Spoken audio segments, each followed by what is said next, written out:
जय हिंद साथियों, स्वागत है आप सभी का एजुकेशन की 86 में। और रुख करते हैं एक बार फिर से बिहार की तरफ। एक तरफ दोस्तों बिहार में शिक्षक बनने का सपना देखने वाले छात्र इंतजार कर रहे हैं कि बिहार में बीपीएससी के माध्यम से शिक्षक बहाली के चौथे चरण का नोटिफिकेशन जारी कर दिया जाए। और दूसरी तरफ वो छात्र भी इंतजार कर रहे हैं कि सर यहाँ पर क्या हमें मौका नहीं मिल पाएगा, क्योंकि मौका जो है उन छात्रों को इस बार नहीं मिला है जो कि इस बार जो है पोस्ट ग्रेजुएट हुए हैं, पीजी हुए हैं, और उनको भी नहीं मिला है जिन्होंने इस बार बीएड पास किया है। तो मैटर कहाँ फंस रहा है? मैटर तो 9, 10 और 11, 12 के लिए फंस रहा है, क्योंकि पीजी वहां पे मांगा जाता है। और अगर देखा जाए तो बीएड भी जो है मांगा जाता है आपका 9 से लेकर 12 तक के लिए, और 6 to 8 में भी बीएड चलता है। तो यहाँ पे वो लोग मांग कर रहे हैं कि हम लोग को भी मौका दिया जाए। तो 2025 का ये जो एग्जाम होने जा रहा है टीआरई 4 का, उससे पहले हो सकता है कि आपका एसटीईटी जो है एक फेज करवाया जाए। अब ये जो है 2024 का सेकेंड फेज हो सकता है या 2025 का प्रथम फेज हो सकता है। समझिएगा इस चीज को, क्योंकि बीएसईबी अब फ्री अप होने वाली है। एकेडमिक एग्जाम जो है फरवरी में खत्म हो जाएगा। तो मोस्ट प्रोबेबली ये खबर आ रही है कि इसके ऊपर विचार बन रहा है कि एसटीईटी और ले लिया जाए। वैसे तो यहाँ पे बता दें कि अभी फिलहाल 2.5 लाख छात्र जो है एसटीईटी प्रथम 1 और पेपर 2 जो है देकर पास हैं। और जो कुछ ऐसे पुराने अभ्यर्थी भी होंगे जिन्होंने क्वालिफाई नहीं किया होगा, तो उनके पास भी एसटीईटी का सर्टिफिकेट होगा ही होगा। तो ऐसी परिस्थिति में 2.5 लाख से ज्यादा छात्र जो हैं ऐसे, जो कि एसटीईटी क्वालिफाई है। तो दूसरी तरफ छात्र तो यहाँ पे आवाज उठाते हैं कि सर यहाँ पर जो है हम लोगों का एसटीईटी की जरूरत ही नहीं है, अब तो बहुत सारे छात्र हैं। तो नहीं, मौका मिलना चाहिए, क्योंकि सरकार लेट कर रही है। सेशन तो लेट नहीं हो रहा है, सेशन सब कोई पास करके आगे बढ़ रहा है, तो सरकार की गलती है। यहाँ पर अगर देखिए देखा जाए तो हर साल 2 बार एग्जाम लेने को बोलकर इन्होंने एक ही बार लिया है। तो इसको लेकर पत्राचार भी हुए हैं, बहुत सारे छात्र और शिक्षक मिलकर हम लोगों ने यहाँ पर आवाज उठाया है, लेटर ईमेल भेजा है बीएसईबी को। इसके ऊपर संज्ञान लिया जा रहा है, और हो सकता है कि एसटीईटी जो है आपका एक एग्जाम टीआरई 4 से पहले करवा भी लिया जाएगा। लेकिन आज हम बात करने जा रहे हैं इस वीडियो के माध्यम से टीआरई 4 में कंप्यूटर टीचर के बारे में, क्योंकि एक खबर आई है 2 दिन पहले। खबर ये आई है कि मध्य विद्यालयों में, मध्य वर्ग में यहाँ पर शिक्षकों की जो है कंप्यूटर पढ़ाने की जो दक्षता है उसको बढ़ावा दिया जा रहा है। किताबें छपाई हो रही हैं, और इसके बारे में देखिए एसीएस महोदय पहले भी जो शिक्षा की बात है उसमें इन्होंने कह दिया है कि हम जो है अपर प्राइमरी और फिर प्राइमरी में जो है कंप्यूटर टीचर बहाल भी करेंगे। अब ये कंप्यूटर टीचर की एलिजिबिलिटी पर आकर बात अटकती है। तो मैं आपको थोड़ा सा यहाँ पर जो है अपडेट देने आया हूँ, क्योंकि मैंने आपको पहले भी कहा है कि देखिए बिहार में जो शिक्षक बहाली है कंप्यूटर टीचर का, उसमें अभी तक जो है पोस्ट ग्रेजुएट लेवल पे आप लोग का सिलेक्शन हो रहा था, यानी कि 11, 12 के लिए यहाँ पर शिक्षा विभाग ने कंप्यूटर के शिक्षकों की बहाली निकाली थी। लेकिन दूसरी तरफ देखिएगा तो एससी एसटी कल्याण विभाग और ओबीसी ईबीसी कल्याण विभाग है ना, बीसी ईबीसी कल्याण विभाग, जो कि अलग एक विभाग है, शिक्षा विभाग से बिल्कुल अलग विभाग है। और वो आवासीय विद्यालय चलाते हैं, जिसमें कि उनको टीचर का रिक्रूटमेंट हुआ है, और वो भी बीपीएससी टीआरई 3 के जरिए हुआ है, टीआरई 2 के जरिए हुआ है, और टीआरई 1 के जरिए हुआ है।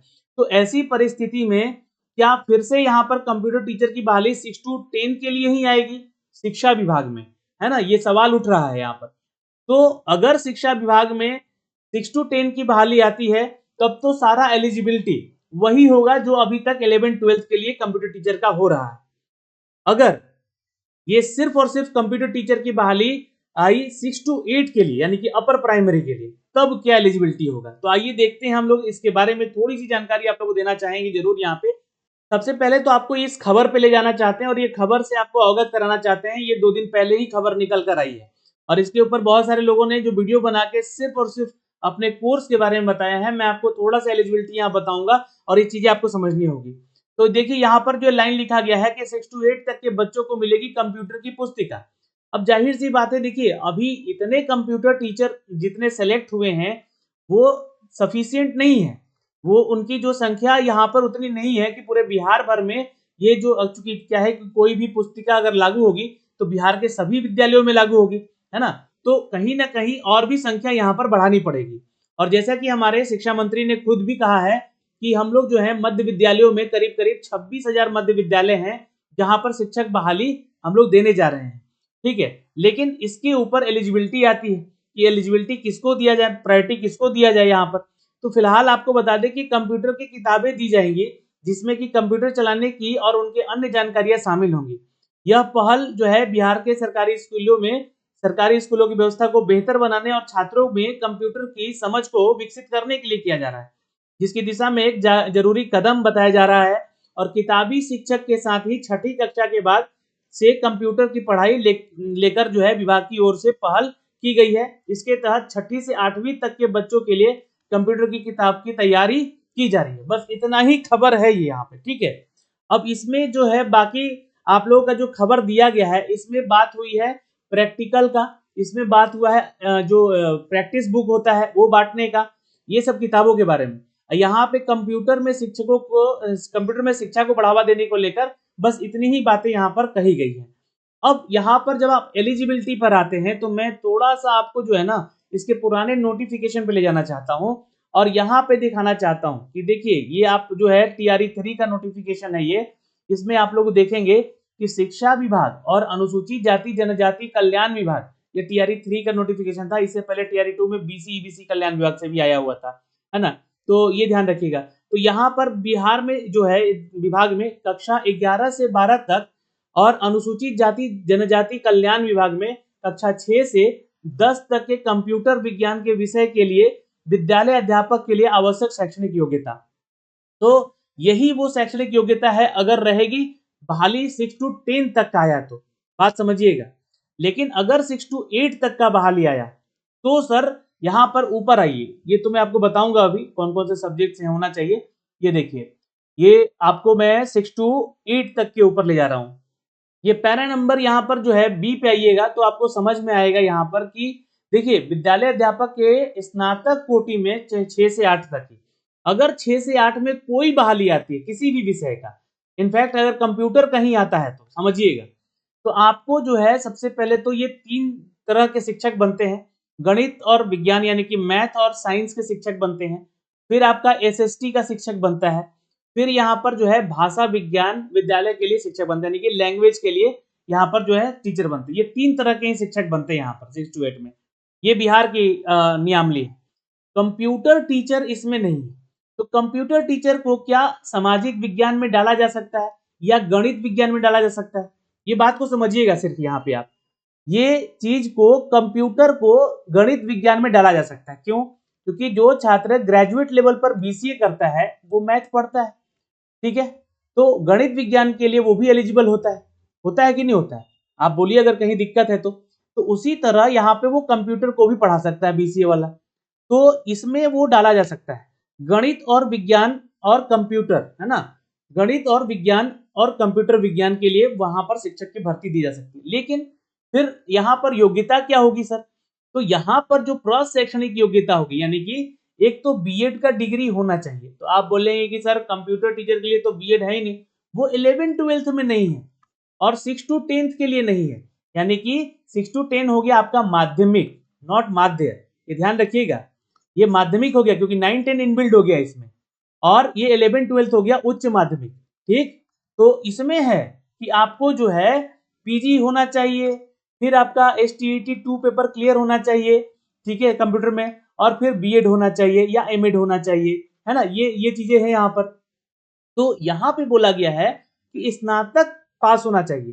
तो पहली चीज, तो स्नातक के साथ साथ आपका जो है क्या होना चाहिए प्रशैक्षणिक योग्यता में, तो यहाँ पर आपका B.Ed या DLED होना चाहिए। अब ये सर कंप्यूटर साइंस में तो होता नहीं है, ये भी आप बोलेंगे कि B.Ed तो होता नहीं है।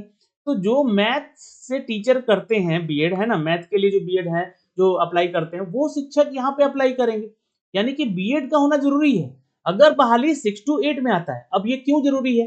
तो आप पढ़िएगा RTE एक्ट 2009 को। यहाँ पे आपको जानकारी दी गई है कि आपका प्राइमरी में और अपर प्राइमरी में जो है आपका B.Ed का डिग्री जरूरी है, यानी कि B.Ed या DLED का डिग्री जरूरी है। तो यहाँ पर प्रशैक्षणिक योग्यता होना जरूरी है, ये ध्यान रखिएगा। कम से कम 50% अंकों के साथ यहाँ स्नातक हैं या फिर स्नातकोत्तर यानी कि PG भी है तो B.Ed होना जरूरी है। फिर 45% अंकों के साथ स्नातक है और शिक्षा शास्त्र में 1 वर्षीय B.Ed किए हैं तो भी आप यहाँ पे अप्लाई करेंगे। लेकिन कंप्यूटर से रिलेटेड नहीं है कोई चीजें अभी तक यहाँ पे, तो नियमावली अभी तक नहीं बन के आई है इस चीज को लेकर। बस बात ध्यान में रखिएगा कि अगर 6 to 8 में सिर्फ बहाली आती है, ये कहकर कि 6 to 8 में कंप्यूटर टीचर की बहाली, तब वहां पे आपका बीएड जरूरी हो जाएगा, ये ध्यान में रखिएगा। तो जो छात्र बीसीए किए हैं और बीएड किए हैं या बीएससी कंप्यूटर साइंस किए हैं या बीएड किए हैं साथ में, यानी कि जो मैथ और साइंस का जो एलिजिबिलिटी रखता है लोग, वो लोग तो इधर ऑटोमेटिक कंप्यूटर के लिए भी एलिजिबल हो जाएगा, ठीक है। लेकिन सामाजिक विज्ञान में तो कहीं भी कंप्यूटर से जिक्र नहीं है, तो इसलिए ये सब्जेक्ट अलग रहेगा। और अगर ये सारी चीजें नहीं होती हैं, कहीं जाकर यहाँ पर एक बात और हो जाता है कि 3 तरह का ये शिक्षक है, तो चौथे तरह का जो है शिक्षक वो भी दे दिया जाता है। किसमें? तो कंप्यूटर विज्ञान में। अगर तो इसके लिए नियमावली बनेगी, है ना, इसके लिए क्या बनेगी? नियमावली बनेगी। और 6 to 8 में देखिएगा, आपको मैं आज भी फिर कह दे रहा हूं कि यहाँ पर कंप्यूटर टीचर के लिए बीएड जरूरी होगा, ठीक है। और बीएड जरूरी होगा और प्लस में स्नातक स्तर पर जो है आपका कंप्यूटर का डिग्री होना ही चाहिए। स्नातक स्तर पर कंप्यूटर का डिग्री होना ही चाहिए, ये ध्यान में रखिएगा, तभी आप कंप्यूटर के टीचर 6 to 8 में बन पाएंगे। लेकिन कहीं अगर इन सभी चीजों से परे होकर, मतलब बहाली जो है 6 to 10 के लिए आ गई, तो वही एलिजिबिलिटी रहेगी जो कि एससी एसटी कल्याण विभाग का था और जो बीसी ईबीसी कल्याण विभाग का था। तो यहाँ पर एक कॉन्ट्राडिक्ट हो जाएगा कि इसमें पोस्ट ग्रेजुएशन भी मांगा गया है बहुत सारे क्वालिफिकेशन में, तो स्नातक भी मांगा गया है, तो स्नातक भी होगा और पोस्ट ग्रेजुएशन वाले छात्र भी होंगे। तो 6 to 10 का बहाली आएगा तब की मैं बात कर रहा हूँ। फिर वहां पे बीएड जरूरी नहीं होगा अगर 6 to 10 में कंप्यूटर टीचर की बहाली आती है तब, ठीक है, फिर बीएड की जरूरत नहीं पड़ेगी। लेकिन अगर कहानी सिर्फ 6 to 8 की कही गई, तो यहाँ पर बीएड जरूरी हो जाएगा और यहाँ पर जो है साथ ही साथ आपका कंप्यूटर में स्नातक होना जरूरी हो जाएगा, तभी आप यहाँ पे एलिजिबिलिटी रखेंगे। अब बाकी सारा यहाँ पर जो कहानी है वो बिल्कुल वही है जो 11th-12th का है, जो कि मैंने आपको पहले भी बता रखा है। यहाँ पे जो कि हमने आपको जानकारी अभी दी है इन सभी चीजों को लेकर, जो कि एल वाले सेक्शन में यहाँ पे दिया गया है, ठीक है। ये देखिएगा यहाँ पर, ये जो है ये ही आपका बहर कहानी रहेगा। बस फर्क इतना है कि बहाली 6 to 10 किया है तो सबको मौका मिलेगा, 6 to 8 किया है तो सिर्फ यहाँ पर बीएड होना पड़ेगा आपको और कंप्यूटर साइंस में स्नातक होना पड़ेगा। अब वो कंप्यूटर साइंस में स्नातक आपका बीएससी कंप्यूटर साइंस हो जाए, बीसीए हो जाए, है ना, बीटेक कंप्यूटर साइंस हो जाए, बी कंप्यूटर साइंस हो जाए, बहुत सारे जो है एलिजिबिलिटी कंप्यूटर का टीचर का होता है, जिससे कि वो लोग आते हैं अपनी लेकर, है ना, ग्रेजुएशन लेवल पे ये होना चाहिए स्नातक स्तर पर, नॉट स्नातकोत्तर।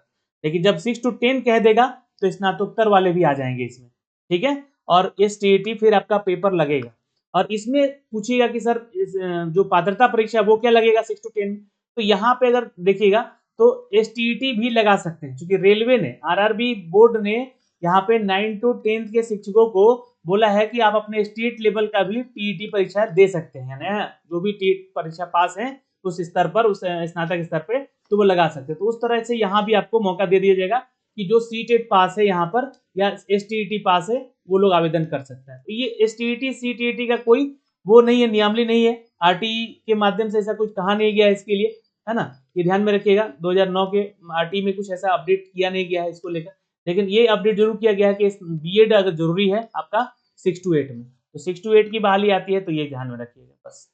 और देखिए बाकी जो यहाँ पर मैं कहना चाहूंगा कि कोई कोर्स वोर्स तो मैं बेचता नहीं हूँ आप लोग के लिए, लेकिन जो जानकारी है वो विभागीय जानकारी है जो कि हम आप तक साझा कर रहे हैं। और अगर बहाली आती है तब की बात हो रही है, और बहाली आने वाली है कंप्यूटर टीचर की इस साल तैयारी 4 में, ये जानकारी है यहाँ से। जय हिंद, फिर मिलेंगे अगले वीडियो में।